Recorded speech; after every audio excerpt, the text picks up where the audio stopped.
ఖమ్మం ఎప్పుడు కూడా కాంగ్రెస్ కి ఆదరిస్తున్నటువంటి జిల్లా. అలాంటి జిల్లాలో ఈ కార్యక్రమం జరుగుతూ ఉంది. భవిష్యత్తు కూడా మనదే మిత్రులారా, గుర్తుపెట్టుకోండి. మీ అందరి సహకారంతో మళ్ళీ ఎన్నికల నాటికి మరింత బలోపేతమై 90కి తగ్గకుండా అసెంబ్లీ స్థానాలు గెలుస్తాము. కారణం మన ఇష్టమైనటువంటి కార్యక్రమాలు, మనం ఇస్తున్నటువంటి అభివృద్ధి, మనం ఇస్తున్నటువంటి సంక్షేమ ఫలాలు. మరో కారణం, ఈ రాష్ట్రంలో బీఆర్ఎస్ పని అయిపోయింది.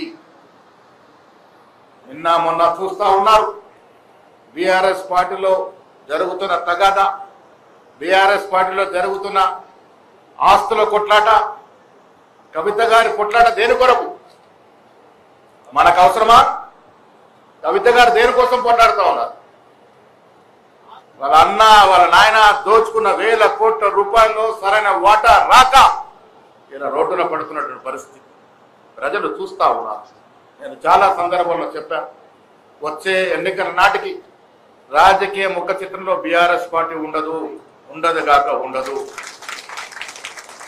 తెలంగాణ లాంటి రాష్ట్రంలో కుల సమీకరణలు, మత సమీకరణలు ఈ రాష్ట్రంలో బీజేపీ అధికారంలోకి వచ్చే అవకాశమే లేదు, రాదు కాక రాదు. కాబట్టి నేను మళ్ళీ ఘట్టాపథంగా చెప్తా ఉన్నా, వచ్చే ఎన్నికల్లో 90 సీట్లకు పైగా గెలిచి మళ్ళీ కాంగ్రెస్ ప్రభుత్వం ఖార్గే నేతృత్వంలో, సోనియా గారి నేతృత్వంలో, రాహుల్ గాంధీ ఆశయంతో మనం ఏర్పాటు చేస్తాం. అంతలోపు మీ కలలన్నీ సాకారం చేసే బాధ్యత ముఖ్యమంత్రి గారిది, నాది, మంత్రులందరూ అన్నమాట కూడా